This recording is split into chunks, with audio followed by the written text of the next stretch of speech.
ഹരേ കൃഷ്ണ. സത്യം പരം ധീമഹി. നമ പങ്കജനാഭായ നമ പങ്കജമാലിനേ നമ പങ്കജനേത്രായ നമസ്തേ പങ്കജാംഗ്രയേ. ഇന്ന് നമ്മുടെ ശ്രീ ഗുരുവായൂരപ്പൻ ഗോവർദ്ധനധാരിയായിട്ടാണ് ശ്രീലകത്ത് ഭക്തർക്ക് ഇപ്പോൾ ദർശനം നൽകിക്കൊണ്ടിരിക്കുന്നത്.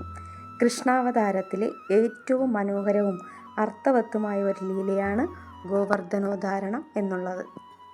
ഇന്ദ്രൻ്റെ അഹങ്കാരത്തെ ശമിപ്പിക്കുന്നതിനും വൃന്ദാവനവാസികളെ സംരക്ഷിക്കുന്നതിനുമാണ് ഭഗവാൻ ഈ ലീലയാടിയത്.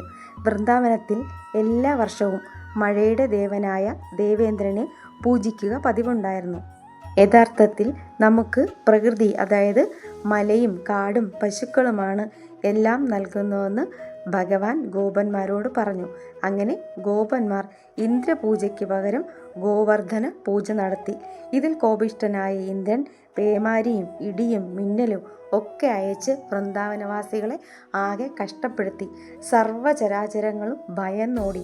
ഭഗവാൻ അവരെ രക്ഷിക്കുന്നതിനായി തൻ്റെ ഇടത് കൈയുടെ ചെറുവിരലിൻ തുമ്പിൽ ഗോവർദ്ധന പർവ്വതത്തെ ഒരു കുട പോലെ ഉയർത്തിപ്പിടിച്ചു. 7 രാത്രിയും 7 പകലും ഭഗവാൻ ആ പർവ്വതത്തെ താങ്ങി നിർത്തി.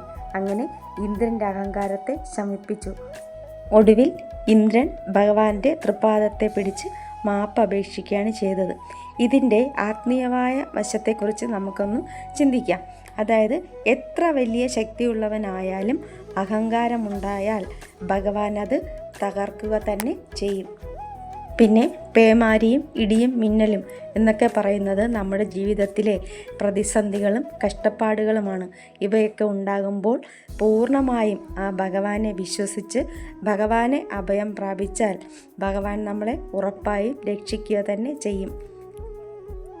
നമ്മെ തളർത്തുന്ന എത്ര വലിയ ജീവിതഭാരമായാലും തൻ്റെ ചെറുവിരലിൻ തുമ്പിൽ ഭഗവാനത് താങ്ങി നിർത്തി നമ്മെ രക്ഷിക്കുമെന്ന ഉറപ്പാണ് ഭഗവാൻ ഗോവർദ്ധനോദ്ധാരണം എന്ന ലീലയിലൂടെ നമുക്ക് പറഞ്ഞു തരുന്നത്.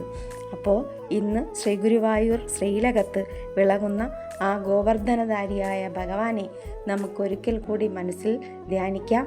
നമ്മുടെ ജീവിതത്തിലെ കഷ്ടപ്പാടുകളും പ്രതിസന്ധികളും ഒക്കെ തന്നെ മാറ്റിത്തരാൻ നമുക്ക് ഭഗവാനോട് ഒരുമിച്ച് പ്രാർത്ഥിക്കാം.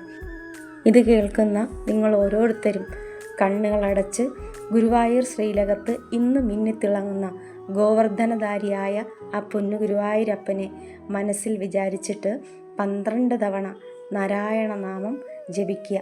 എല്ലാവർക്കും ശ്രീ ഗുരുവായൂരപ്പൻ്റെ അനുഗ്രഹം ഉണ്ടാകട്ടെ എന്ന് പ്രാർത്ഥിക്കുന്നു. ഹരേ കൃഷ്ണ. സത്യം പരം ധീമഹി.